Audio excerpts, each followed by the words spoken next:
and we fired every one of them. And it was a great thing. And then he put some of those people back. I don't know why they did that, but they did it. But we got them out again, I think, Doug, right? So it's good. So we had VA choice, VA accountability, something we're very proud of.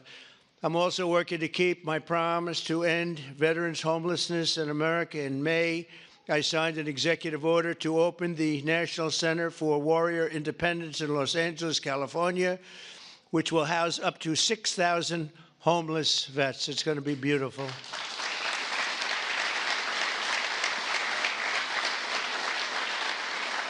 And just last week, I signed the VA Home Loan Program Reform Act, a big deal to help ensure no veteran is kicked out of their home for a late payment. If you're a little bit late, don't worry about it. And frankly, if you're a lot late, you don't have to worry about it either. You just get it in when you can.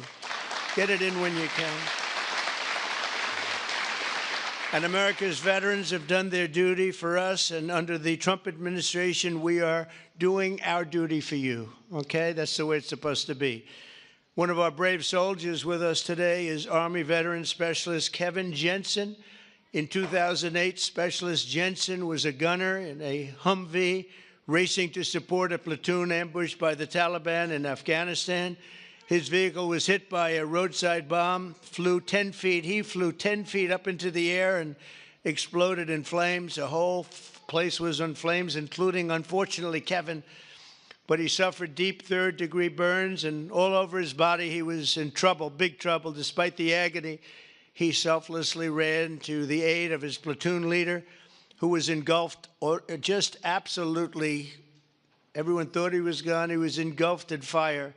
"Sir, I've got you. I've got you, sir," Kevin shouted and pulled his friend to safety. Specialist Jensen earned the Purple Heart, and he's here today with the platoon leader whose life he saved and our newly sworn-in VA Undersecretary for Medical Affairs, Captain Sam Brown. Kevin and Sam, please stand. And I know Sam very well. Sam is great.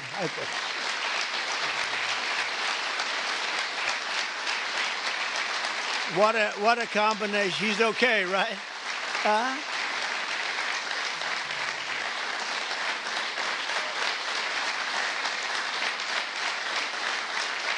Great, Sam. Look good. Thank you very much.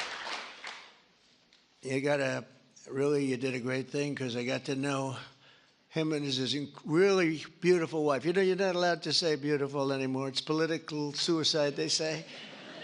But I'll say it anyway. And the most beautiful family you've ever seen. And I just want to thank you for having done, and you for your great bravery. It's really great. Thank you both for being here. Appreciate it. Thank you. Also with us is 24-year Army veteran Brian Wulettes.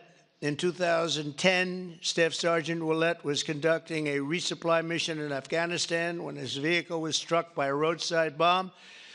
You know who did the roadside bomb, right? Soleimani. Where is he? Where is he? Where is Soleimani? He did. He was the father of the roadside bomb. They say 92% of the people who got either killed or badly hurt, it was Soleimani. He was the one that did it more than anybody else by far. Leaving this person very seriously injured 7 months later, Brian's teenage son, Private Kevin Wulettes, who was also deployed to Afghanistan, was standing guard when insurgent forces attacked with heavy fire. The grenade knocked him out and knocked him right to the ground. He was in big trouble, but Kevin rose to his feet and successfully repulsed the attack on his camp, earning both the Purple Heart and Bronze Star for valor. And I'd like to ask Brian and Kevin to please stand wherever you may be. Hi. How are you? How are you? Good job. Good job. Two great people. I would say these are different types, right? These are different types, right? But same blood. That's all we care. It's very good. You both look great. Thank you both very much. Appreciate it. We're also joined by Marine Corps veteran Staff Sergeant Thomas Mateo, wounded 6 times during 2 tours in Vietnam. At the end of his first tour, shrapnel sliced open his abdomen, and he was left bleeding, and they thought he was gone. He was on the jungle